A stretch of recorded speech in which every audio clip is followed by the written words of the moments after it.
நரி வெற்றிலை செடி சில ஊர்களில் குரங்கு வெற்றிலை அப்படின்னும் சில ஊர்களில் குருவி வெற்றிலை அப்படிங்கிற பேரில் இது அழைக்கப்படுது. இதனோட இலைகள் அப்படின்னு பார்த்தீங்கன்னா பழைய காலத்தில் வெற்றிலைக்கு மாற்றாக இந்த இலைகளை பயன்படுத்தியிருக்காங்க. இந்த இலைகளை எடுத்து வாயில் போட்டு மெல்லும் போது பார்த்திங்கன்னா மருதாணி எந்த அளவுக்கு சிவக்குமோ அந்த மாதிரி பார்த்திங்கன்னா இதோட சிவப்பு நிறம் நமக்கு வந்து நாக்கில் இருக்கும். சுண்ணாம்பு இல்லாமலே சிவக்கும். அதான் இதோட கூடுதல் சிறப்பு அப்படிங்கிற விஷயம். அடுத்தது பார்த்திங்கன்னா இதோட இலைகள் வந்து பெண்களுக்கான கர்ப்பப்பை கட்டி நீர்க்கட்டி இருக்குது பார்த்திங்களா, அதுக்கான பிசிஓடி பிரச்சனைக்காக இது சிறந்த மருந்தாக வந்துட்டு பயன்படுத்தப்படுது. அதுக்காக பார்த்திங்கன்னா நம்மக்கிட்ட ஒரு அம்மா வந்துட்டு ரொம்ப நாளாக கேட்டிருந்தாங்க. இதை வந்து நம்ம விதை மூலமாக முளைக்க வச்சு பார்த்தோம், சரியாக வரல. அடுத்து கட்டிங்ஸ் போட்டு பார்த்தோம், வரல. அதுக்கப்புறம் ஒரு செடியே வேரோடு எடுத்துகிட்டு வந்து கவரில் மாற்றி இந்த மாதிரி வச்சுருக்கிறேன். இப்போ இதை எடுத்து வந்து 3 மாதம் கிட்டத்தட்ட ஆகுது.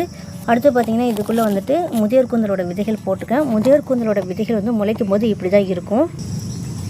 நமக்கு பார்க்குறதுக்கு மயில் மாணிக்கம் முளைச்சி வந்தால் எப்படி இருக்குமோ அது மாதிரி புல் மாதிரி தான் வரும். அதனால் இதை வந்து நீங்கள் பிடுங்கி போட்டுறக்கூடாது. அதுக்கப்புறம் முதியோர் கூந்தல் விதைகள் முளைக்கல அப்படின்லாம் சொல்லாதீங்க. இதுக்கப்புறம் பார்த்திங்கன்னா இது இலைகளாக மாறும். 2 இலைக்கு அப்புறம் பார்த்திங்கன்னா இலைகளாக மாறி பெரிய செடியாக நல்லபடியாக வளரும். இந்த செடிகள் வேணும் அப்படின்னாக்கா ப்ரீ புக்கிங்கில் மட்டும்தான் நீங்கள் வாங்க முடியும். அதே சமயம் பார்த்திங்கன்னா ட்ரீட்மெண்ட்டுக்கு கேட்டால் மட்டும்தான் இந்த செடிகள் கிடைக்கும். ஓகேங்களா?